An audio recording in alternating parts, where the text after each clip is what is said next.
दोस्तों Excel course के इस वीडियो में आप सबका स्वागत है, जहां पर आज हम कवर करेंगे कंसोलिडेट करना। सबसे पहला सवाल यहां पे ये आता है कि कंसोलिडेट क्या है और इसका फायदा क्या है। देखिए, कंसोलिडेट ऑप्शन का यूज किया जाता है अगर आपके पास अलग अलग शीट पर डेटा है और आप उन डेटास को एक शीट पर कंबाइन करना चाहते हैं, तो उसके लिए हम कंसोलिडेट का यूज करते हैं, नंबर 1। दूसरा कि अगर आप उन सभी डेटा का एक फॉर्मूला के साथ आंसर या फिर रिपोर्ट चाहते हैं, तो उसके लिए भी हम कंसोलिडेट ऑप्शन का यूज कर सकते हैं। अब ये ज्यादा अच्छे से क्लियर तब होगा जब हम इसे प्रैक्टिकली करके देखेंगे। सबसे पहले आप यहाँ पे नोटिस कीजिए कि मैंने यहाँ पे कुछ लोगों के नाम लिखे हुए हैं और उनके सेल्स के रिकॉर्ड लिखे हुए हैं। जैसे कि आप देख पा रहे हैं, राजेश, महेश, सुरेश, हर्ष, अंकित, निशांत, और 2018 में इन लोगों ने ये सेल्स की।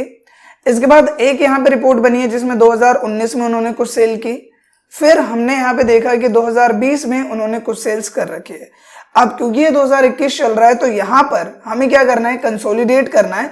इन सभी डेटास को एक शीट पर लेके आना है, मतलब अलग अलग शीट के डेटा को हमें एक शीट पर लाना है और उसका एक प्रॉपर रिपोर्ट रेडी करना है।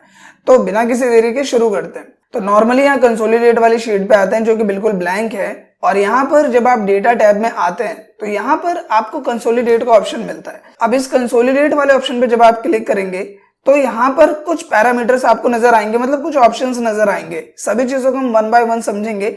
सबसे पहले यहाँ हमें मिलता है रेफरेंस, मतलब कि किस डेटा पर हमें कंसोलिडेट अप्लाई करना है। तो यहाँ पर ये जो आपको एक सिंबल नजर आ रहा है, इस पर आपको क्लिक करना है। क्लिक करने के बाद रिकॉर्ड 2018 इस वाली शीट पे जाना है और डेटा को सिलेक्ट कर लेना है। पहला काम, दोबारा उसी सिंबल पे सिलेक्ट किया और इस डेटा को हम कर देंगे ऐड। ये किया। करने के बाद आपको जस्ट ये जो रिकॉर्ड 2019 है इसको सिलेक्ट करना है। आप देखिए ऑटोमेटिकली पूरा डेटा हो गया सिलेक्ट। आपको इसे भी क्या कर लेना है, ऐड। इसके बाद हम यहाँ पे रिकॉर्ड 2020 वाले को सिलेक्ट करेंगे, पूरा डेटा सिलेक्ट, और हमने कर लिया ऐड। तो ये तीनों हो गए ऐड। अब अगर आपको यहाँ पे से किसी भी सिलेक्शन को हटाना है तो आप सिंपली सेलेक्ट करके अगर उसे डिलीट करते हैं तो ये सिलेक्शन यहाँ से हट जाएगा। अब यहाँ पर हम सिर्फ ये कर रहे हैं कि ये जो 2018, 19 और 20 का डेटा है इसे हम एक शीट पर कंसोलिडेट कर रहे हैं। तो यहाँ पे लिखा हुआ यूज लेबल्स। लेबल्स क्या है कि वहां पे आपने देखा है कि हेडिंग लिखी हुई थी, sales number 1, sales of 2018, sales of 2019, तो एक हेडिंग लिखी हुई थी, साथ ही वहां पे नाम लिखे हुए थे। तो हमें पूरा एक डेटा चाहिए, तो हम कर देंगे जो टॉप में डेटा था वो भी चाहिए और जो लेफ्ट में डेटा चाहिए वो भी चाहिए। तो ये हम सेलेक्ट करेंगे और हम कर देंगे ओके।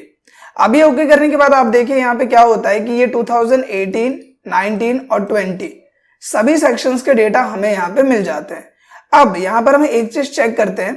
ये आया मैं रिकॉर्ड 2018 में, और सुरेश का जो डेटा है वो है 10,000, मैं से कर दे रहा हूँ 50,000, ठीक है। और अब हम यहाँ पे चेक करेंगे कंसोलिडेट में कि क्या ये चेंज हुआ, तो जवाब है नहीं। अब ये चीज हो नहीं रही, तो इसका भी हमें एक ना एक जगह लॉस है। तो इसके लिए हम क्या करेंगे, हम यहाँ पे दोबारा से इस डेटा को पूरे को सिलेक्ट करेंगे, कंसोलिडेट में जाएंगे और यहाँ पे एक ऑप्शन मिलेगा create link to source data. इससे क्या होगा, जो भी इसका सोर्स डेटा है वहां पे ये लिंक्ड हो जाएगा और जो भी उसमें चेंजेस होगा वो ऑटोमेटिकली यहाँ अपडेट हो जाएगा। मैं इस पर क्लिक करता हूँ और ओके करता हूँ, और आप नोटिस करेंगे कि यहाँ पे अब ये जो डेटा है वो क्या हो गया है, 50,000 हो गया है। एक बार चेक करते हैं, मैं रिकॉर्ड 2019 में जाता हूँ। पहला डेटा यहाँ पे 15,000 का है, हम इसे कर देते हैं 8,000। तो हमने इसे 8,000 किया और एंटर किया। अब कंसोलिडेट में जाते हैं, आप देखिए यहाँ पे सेल्स ऑफ 2019 में यहाँ पे जो डेटा था वो 15,000 था, अब ये कितना हो गया, 8,000। तो ये तो पोर्शन आपको क्लियर हो गया होगा कि अगर हमारे पास अलग अलग शीट पर डेटा है तो कैसे आप कंसोलिडेट की मदद से उन सभी डेटा को इकट्ठा कर सकते हैं। अब यहाँ पे एक और चीज समझने की जरूरत है, वो क्या, वो भी समझिए। देखिए, जैसे आप यहाँ पे देख पा रहे हो कि ये सेल्स ऑफ 2018 है, ठीक है, और यहाँ पे मैंने नाम लिखे और उन लोग की सेल्स लिखी हुई है। सेल्स ऑफ 2019 मैंने नाम लिखा, उनके सेल्स लिखे हुए हैं।